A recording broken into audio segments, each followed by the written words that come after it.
I've worked in executive assessment and development for about 17 years. And I currently work with one of the big four assessing senior leadership talent, both for external hiring as well as internal promotions. And one of the things that certainly isn't lost on me is that every time we're assessing an individual, of course, it's enabling the business to make better, stronger hiring decisions. But it really, for that individual, often holds a really significant moment in their career and sometimes their personal lives in terms of the insights that it can generate. And I think for me personally, it's exactly this that keeps me interested in the executive assessment space.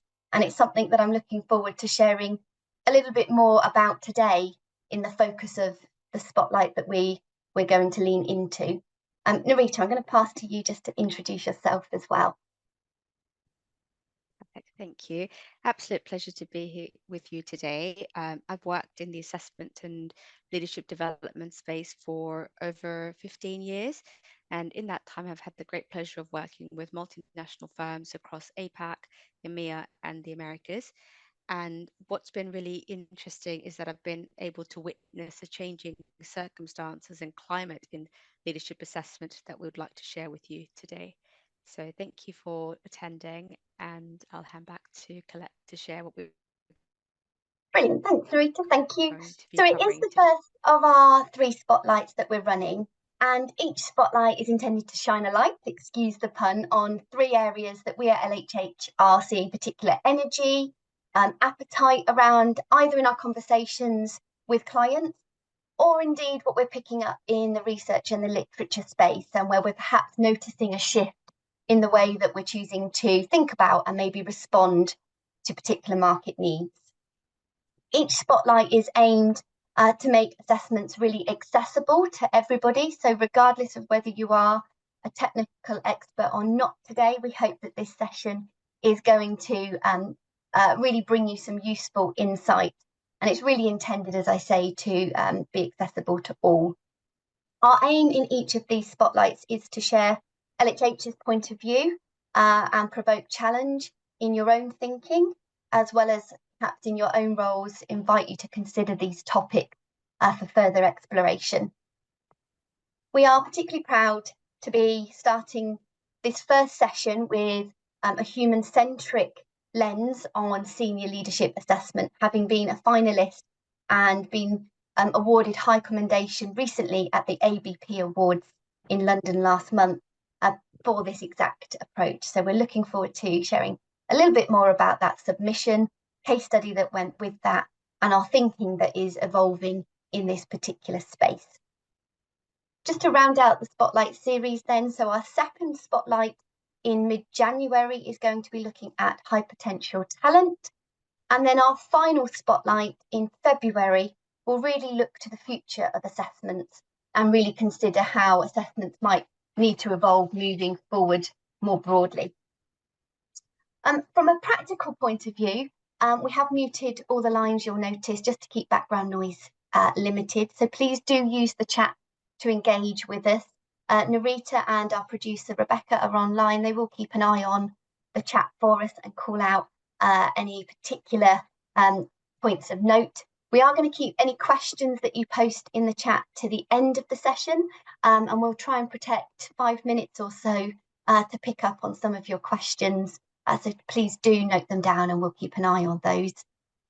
If you've got any technical queries or problems throughout the session, please do direct chat with Rebecca on the line and she'll be able to help you. Good. All right. So without any further delays, what I want to do is just overview the intention for today and our agenda. So we are going to be putting the spotlight on senior leadership assessments and how to increase their effectiveness through a human-centred lens. And we're going to start by giving a context and a background to the power of assessments, and Narita will kick us off in a moment, focusing on that. We're then going to move to think about what are some of the things that we at LHH are noticing, perhaps in terms of drivers for change in the assessment space, and what that is doing to influence the way we think about assessments. So we'll share with you our point of view on assessments and the evolution in our thinking. And we'll couple that with a case study in how we have started to apply that thinking and that evolution with an example of a human-centred approach to senior level assessment. And then we'll round the session off with recommendations and key takeaways for how to really maximise the investment gain from senior leadership assessments. So I'm going to hand now to Narita, and she's going to kick us off considering the power of assessment. Excellent, thank you. So the power of assessments and why use assessments. I know some of us on the call might be seasoned assessors, you've done this for a long time, and I also appreciate some of you may be coming into the field of assessing and assessing senior leaders. And so I just wanted to help bring all of us into the same page and really investigate the power of assessments and why use assessment. So we've got some research displayed on the screen. I won't go through all the statistics, but it's really to show that there is value in bringing assessment into the process of making people-related decisions, succession planning, high potentials. I think the one of the statistics that really struck me was the fact that 50% of HRDs are rethinking their methodology, and they do appreciate that a change is required.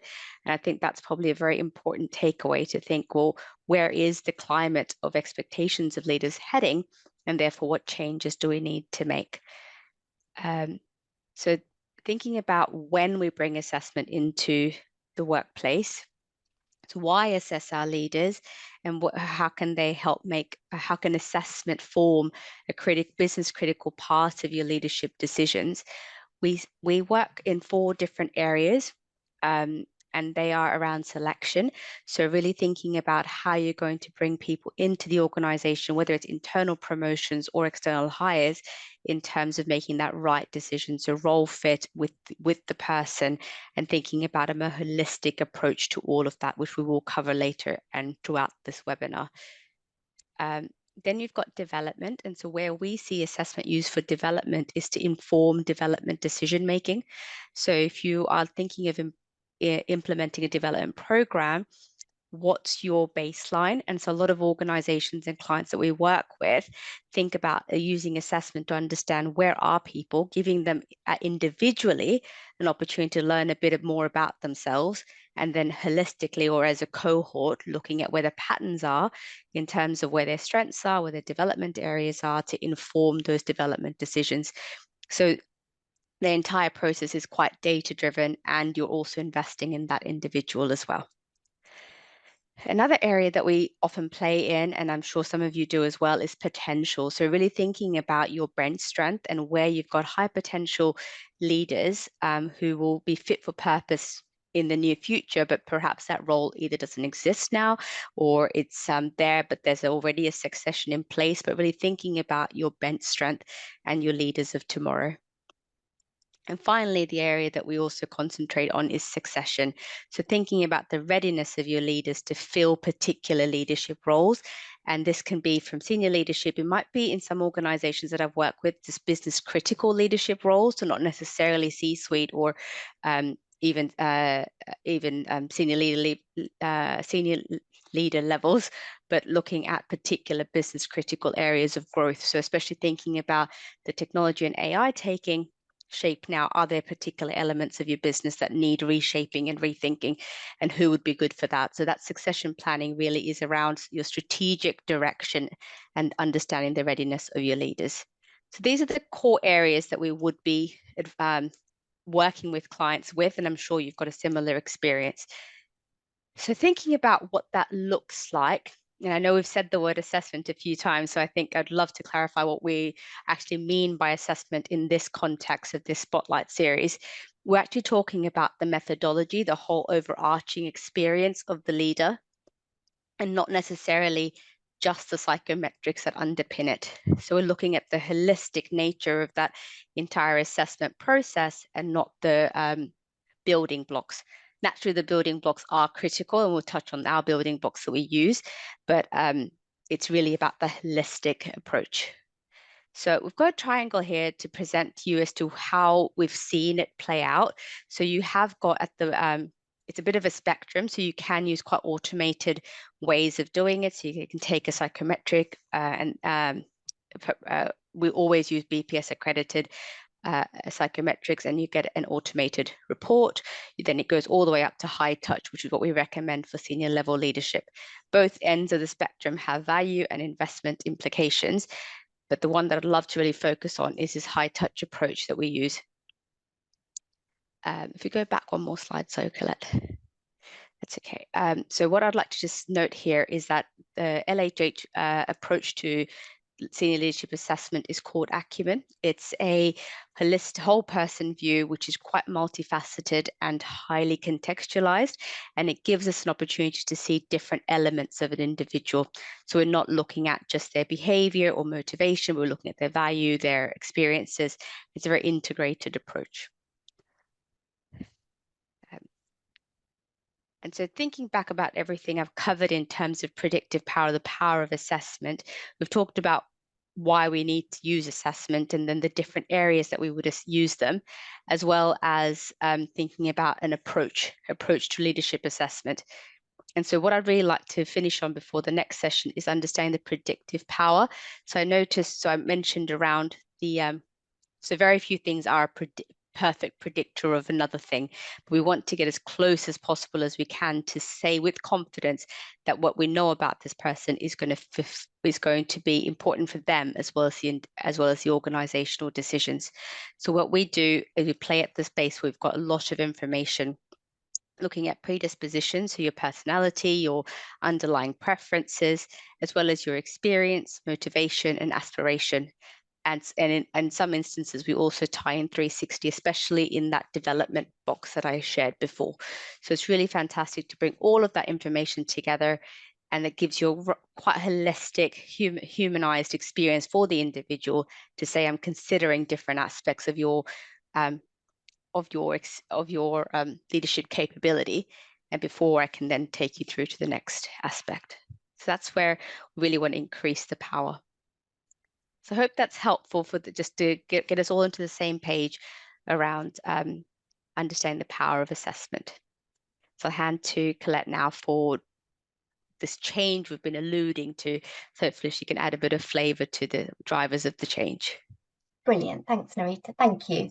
And yes, indeed. So hopefully that sort of sets into context when we're talking about senior leadership assessments for the rest of the session. We're really talking about that multifaceted approach to assessment, where we're looking to really bring as much predictive power as we can. But indeed, as Narita mentioned, we are detecting in our conversations with clients, in research, in literature, a change in the expectations of leaders by their employees and organisations. And that's got us thinking about what do these changes mean for assessment and how we assess senior leadership. We're going to start by considering some of those drivers that we're referring to. And I particularly love this picture and quote, do not follow where the path may lead, go instead where there is no path and leave a trail. And of course, this is really capturing the essence of leadership right here. So leadership is about forging a path where there is no previously trodden route. And as we say, there are signals that the expectations of leaders are changing or have changed.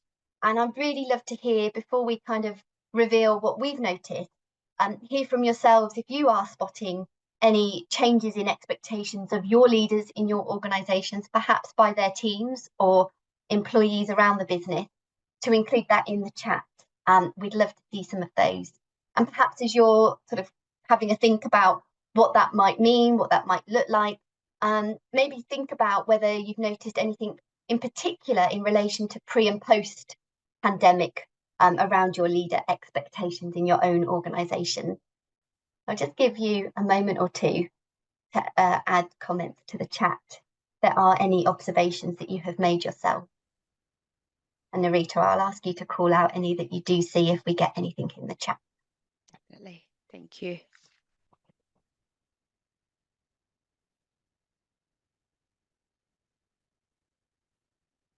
Nothing coming through at the moment, so I'm going to move on. Do share compassionate leadership. Thank you, Astrid. Yeah, interesting. Definitely something that we are seeing, and you'll hear us lean into through this session. Compassion is a focus for us too. Thanks, Georgia. Yeah, Yeah, that was challenges on time. Yes, forever. Inclusive leadership. Absolutely. Thanks, Monica. Fantastic. Okay, excellent. So I'm going to start to do a bit of a reveal as to initial drivers that we are noticing and what we're hearing. So the first thing we're paying attention to is, according to McKinsey, there are ways in which leaders need to evolve. And one of these is to show up beyond expectations to wholeness. And of course, in the assessment space, this has a really powerful connotation for us. So giving consideration to a whole person in the understanding of them through assessment is something that we're going to really lean into and talk more about in this session. Gartner tells us that expectations are moving from a leader-employee interaction much more to a human-to-human relationship between leaders and their employees. And of course, we know, as has been included in the chat, that managers who demonstrated behaviours of collaboration, empathy, compassion, as we've heard, emotional literacy, particularly during the pandemic, had teams who, of course, fared better through the pandemic. But it's these same behaviours which employees are still associating with great leaders today. And so there is, in this, an acknowledgement from us at LHH of a move towards a much more deeply personal and authentic style of leadership that allows individuals to really connect at that human-to-human level. And it's got us thinking, well, what does that mean then for assessments and how, first of all, of course, they measure leader behaviour in this way, but also how they're experienced by the leader themselves. And it seems for us that there is a shift needing to take place to acknowledge this more personal human style of leadership in the way leaders are seen, but also the way leaders experience the way in which they are assessed. And so a process which becomes congruent and mirror some of these behaviours that are expected of them. So we'll say a little bit more about that in a moment, but first, just want to share with you some other drivers that we're noticing and paying attention to. So the second area that we're seeing perhaps signals pointing to an opportunity for assessments to evolve is in the trends around leadership development. And so the CRF paper on paradigms of leadership development points to a greater emphasis on leaders having data to drive personalised insights for their own development. And as such, of course, again, that leans into assessment having an opportunity to respond to this, being linked to leadership development initiatives to support leaders' development, as well as giving individuals longevity in their assessment insights. So that's something that we are focusing on. So let me just pull these drivers for change together and briefly kind of summarise what we're saying. So simply put, leaders are being asked to shift their approach from this leader-employee dynamic to a much more human-centred relationship with their employees. And we see the opportunity for assessments to evolve in this space to have a human-centric approach in the way in which leaders experience assessment and the way in which behaviours are measured. The second thing then is around this changing paradigm of leadership development towards a more personalised learning experience. And in this, we're seeing assessments have the power to be much more about the individual within their context in their life beyond the assessment as a moment in time for them. So really connecting to the longevity of insights for the individual and connecting those insights to ongoing development, perhaps in leadership development initiative space. And so in terms of assessment evolution, we're seeing an opportunity to move from a transactional, perhaps traditional approach of assessments being delivered as a single moment in time for an organisational purpose or outcome towards something more transformational for the individual. And so you'll see here we're referencing a process of evolution from what we traditionally associate with assessment on the left-hand side, and maybe still typically associate with assessment on the left-hand side today, towards an opportunity to perhaps increase the effectiveness of senior leadership assessments by evolving more towards the right-hand side of this slide. So I'm going to call out some of the different bullets on this slide, but as you're having a moment to just cast your eye down, maybe consider where you are in your own organisation, in your use of assessments or your consideration assessments. Perhaps as you look down the left-hand side, you're ticking more of those bullets than you are of the bullets on the evolution side of assessment. So perhaps you're still sitting in a more traditional centred approach to assessments. And again, maybe as you're considering where you sit,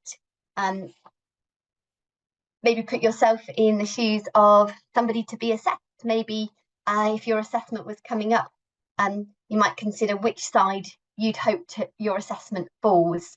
So perhaps you would hope it would fall as a development-focused impact with a human-centric lens, informing you of your insights with a voice that you've had in shaping those to craft those themes through a co-creative moment with your assessor. Perhaps you would hope that your ecosystem in the organisation is wrapped around the process to give development support, being able to lean into your strengths and help create a growth mindset for you. So all of these sitting on the right-hand side. If you are inclined, please do share within the chat whether you're sitting more in the from, perhaps in your use of assessment. Maybe it's a one moment in time, outcome-focused process at the moment for you, or whether actually you have made some gains in moving towards the to side. Would love to hear anything that you could share in where you currently find yourself in your use of assessments to date. Maybe just type from or to, more like in the middle, thanks. Some elements are still on the left, progress to the right to, yeah, great. So there's some shifting happening in the way that you're already considering your use of assessments. That's great. That's quite a typical position, isn't it, Colette, that transition that we're seeing? Yeah, indeed. It's not an overnight shift, and it's, as we say, it's an evolution rather than a revolution that we're noticing. So, of course, there are small gains to be made in nudging the experience forward. Yeah, thanks, Kate. Definitely some evolution to the right through some pilots. Yeah, lovely. That's great. That's a good point around a pilot. We've seen that with some clients as to using that pilot as a way of testing the waters, really, of the to side. Mm-hmm. Yeah, definitely. Good. All right. So, in short, the opportunity then is that we're observing is for senior leadership assessments to evolve towards aligning and measuring human-centric behaviours. Secondly, placing the leader's experience at the very heart of the process. So handling individuals that are being assessed in a way, as I say, which is congruent with the very behaviours that leaders are being expected to demonstrate. So handling them in a way that feels compassionate, they are empathised with, they feel that it is done with them in collaboration rather than done to them in isolation. And indeed, as I referenced, an opportunity perhaps as an ultimate aspiration to have a co-creative moment with the assessor to really delve into opportunities to go deeper with insights to co-create what that really means for the individual and what perhaps that particular data point really offers up for the individual to shape their development moving forward. And so for leadership assessments to evolve to be much more than just a tool in a talent strategy toolkit, but instead to become an experience which is also placing emphasis on the individual that is experiencing that assessment and to provide insights which are valuable to them outside of the context for that assessment. So insights which really do speak to perhaps multiple different lenses and contexts in which that individual is seated. So I hope in that we have sort of set the scene for the drivers for change and how we're kind of exploring the ways in which we might respond to that What I want to do now is really call out where we see senior leadership assessments, our point of view as it has been around senior leadership assessment and the standards that we uphold for ourselves in ensuring all assessments are of high quality and predictive value. But of course, how we are seeking to maintain that perspective whilst evolving the way that the experience is delivered. I'm going to move on to share that point of view, but also couple that with a case study to represent that.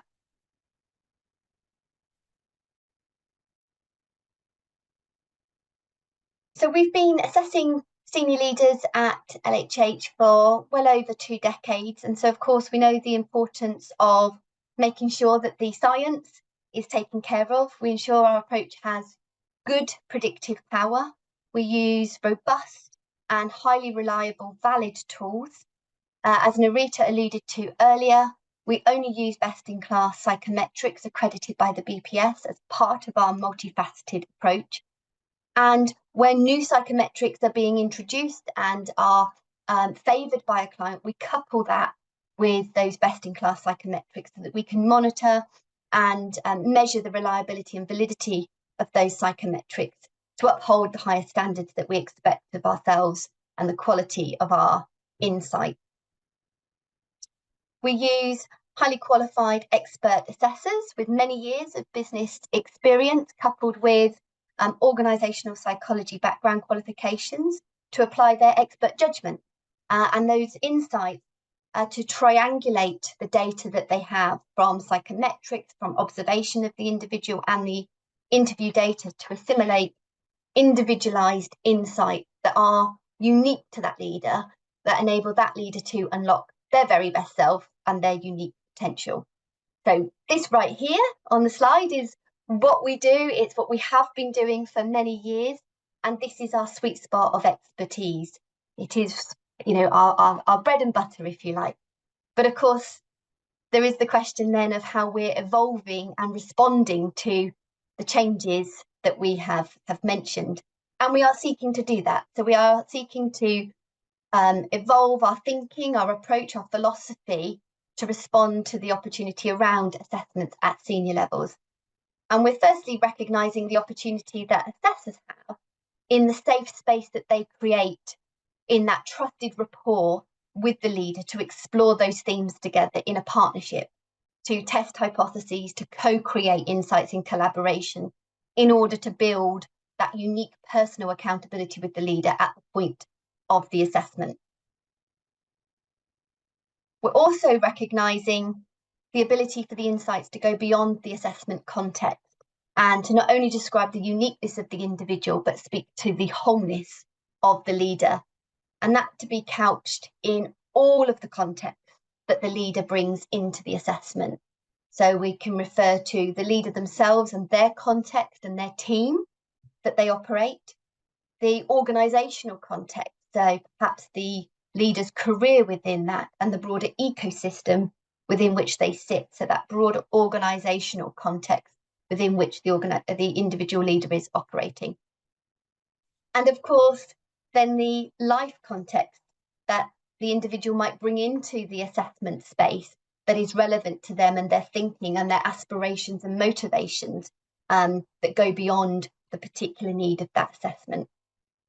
So in this way, we are intentionally being holistic and whole person centred in our aspiration, and we hope to make commonplace in the opportunity to use all of the context of the individual for today and tomorrow, so that the insights that we create for the individual really do resonate at a much deeper level to allow personal growth and a greater level of self-awareness for that particular individual, so that ultimately, and perhaps aspirationally, we enable that individual to move towards a holistic perspective of their own human development, to realise their whole person potential.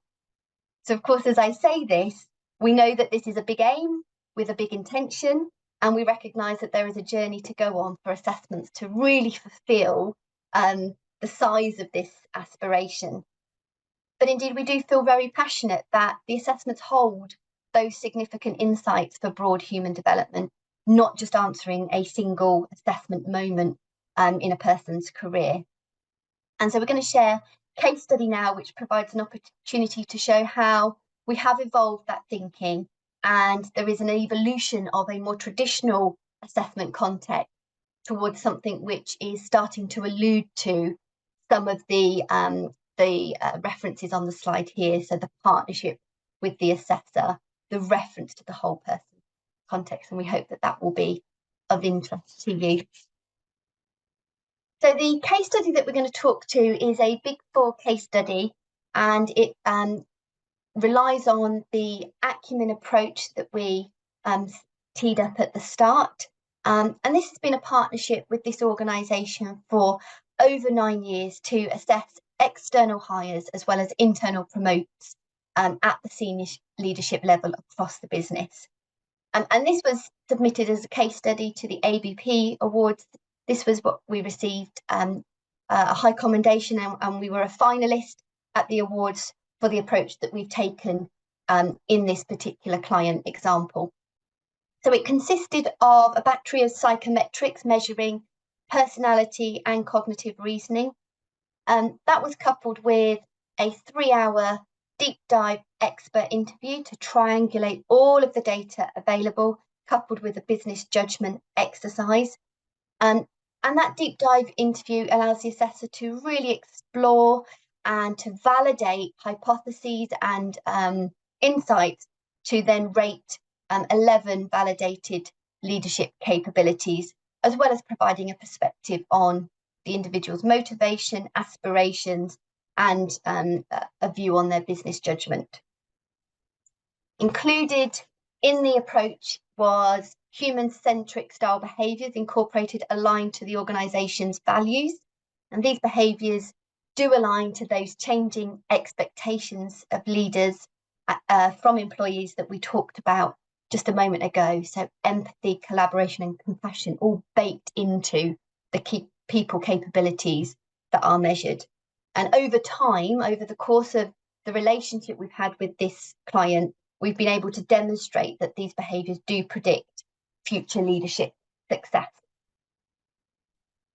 So just to talk a bit around the evolution of the application of this assessment. So initially our partnership was very much focused on delivering a really robust and predictive assessment methodology that of course enabled this particular client to make accurate and strong promotion hiring decisions. And we have done that, as I say, for 9 years with over 900 leaders assessed.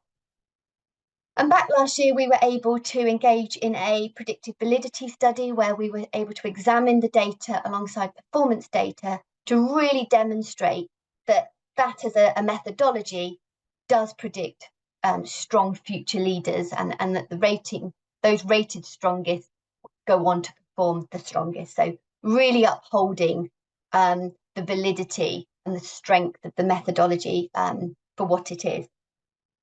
However, there is an evolution in the approach and the way in which this is experienced in the last 12 months.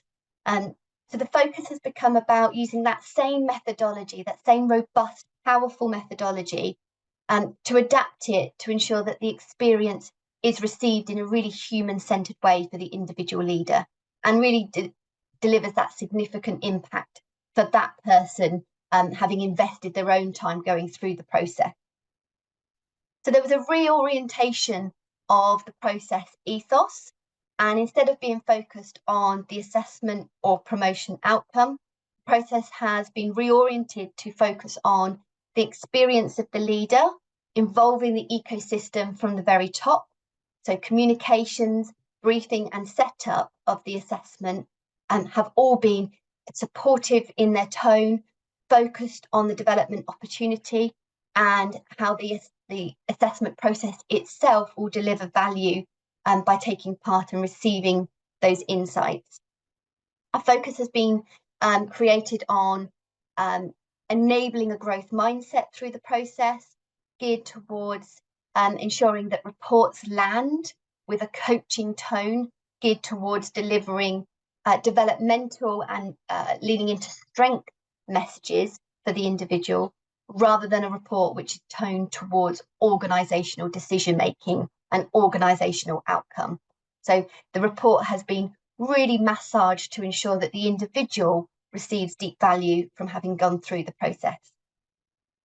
And then, of course, we have lent into the opportunity to provide additional clarity about ongoing development opportunities. And we're exploring with the client as a partnership further ways to really take that opportunity forward, to really enhance the leader experience and the way in which they continue to link to development initiatives, career pathways beyond the assessment outcome, so that there is a continued enhancement of the individual's experience of having been assessed and what it means for them having gone through the process. So it's a journey. It's not perfect, but of course it's a step to that right-hand side of the slide that we mentioned earlier. And early indications from those going through the process have very strong anecdotal feedback that it is very positive for them in the way that they are receiving being part of that process. So I hope just sharing this as a brief and early example of the ways in which our point of view and the way we're evolving that to partner with our clients is being brought to life and in a real assessment context. So I'm going to just pause there and just draw some of what we've included in this session to a conclusion with some recommendations as to how we can see the investment gain being really maximised through involvement of key players in the process. So Narita, you're going to talk to us about this. Thank you.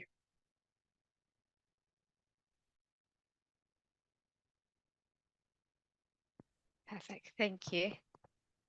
My mouse couldn't find the mute button. Excellent. So we're going to talk about recommendations, and naturally from all the work that we do in this space and the work that you do, there's a lot of areas we could have focused on for this section, but where we wanted to really hone in on is maximizing the investment gain, is to look at how you can integrate the assessment and have the greatest impact. And so we're really looking at how to bring in longevity to your investment. So I wanted to focus the recommendations on that area. So the key players in this for us is really the organizational ecosystem. So so as an individual, as a senior leader, I'm about to go through an assessment, I've gone through one, whether it's development or selection. How do I have the biggest impact there? And it's about looking at our ecosystem. And, there are I'm sure you could think of some of the more big players in that. So obviously the leader themselves, you've got their manager, their HR function and talent development and talent acquisition teams. You've got their coaches, some of them may have, the assessor, their team, as well as the organization culture which they operate within. So how do we really utilize these other players to really help bring it all to life? So the first relationship I'm going to touch on is deepening the personal insights through the assessor and leader relationship. So really thinking about what is it that we can really bring to that relationship and match the assessor to the leader to bring out everything that you'd want in that experience. So you've got the assessor leader dynamic where you'd want to create trust and rapport and feel comfortable testing out different hypotheses. And so what we're really looking at is that experience, that human-centered experience, and this particular player in the ecosystem has a critical role to really play to bring out some of those aspects. And so that the assessment doesn't feel like it's being done to them, but it's done with them, so that co-creation piece. So the second players is really the other aspects of the ecosystem. So really thinking about what support can you provide this person? So if you're thinking about in a selection context, if they're not selected, we would always still recommend that there is feedback. So that person, it's thinking about that moment in time for them and what that can mean for them. It's not a transactional exchange. And so thinking about those that are hired or for development or high potential or succession, what is it that you can do to really support their debrief process, space for personal reflection, and thinking about the longevity. So if they've got some learning, how you're going to implement it. So is there a development plan in place? So really not thinking about, we know what we need to know about this person and now we can move on. But now that we know this about this person, how can we really lift that for them and the organization?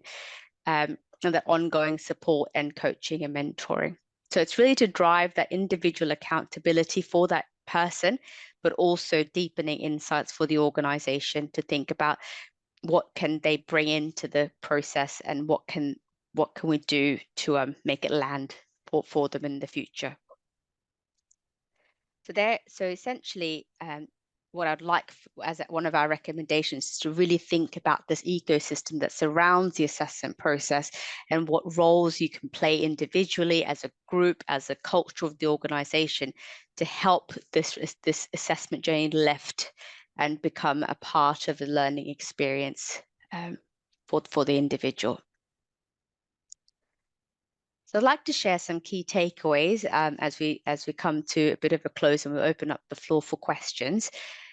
And essentially, the three areas that we really wanted to leave with you is that senior leadership assessments have evolved. It's the expectations of the leaders has evolved. And so that human centricity in what we assess, to those capabilities and qualities that we hold quite important for leaders now, need to be assessed, but the experience that they're in needs to also reflect those qualities as well. So what we measure and how we measure it needs to be reflective of this changing climate and culture that we're seeing in the expectations of our leaders.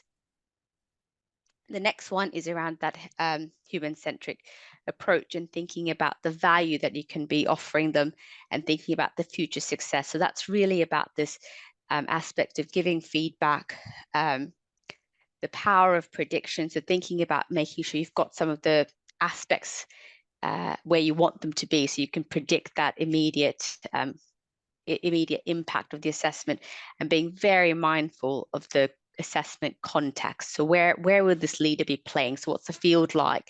And therefore bring that context into the assessment. And finally, I'd like to finish on organizational ecosystem. So we really want you to start to think about the role that you can play, your colleagues can play in really becoming that critical factor in maximizing the development gain. So bringing it to life for them, and also that assessor relationship. So hopefully we've been able to showcase our evolving mindset around human-centric leadership assessment and what it means for us. And it's, as Colette said, it is a big ask to make this change, but we're quite passionate about bringing that to life for the people that we work with. So thank you for joining, and we'll open the floor for some questions as well.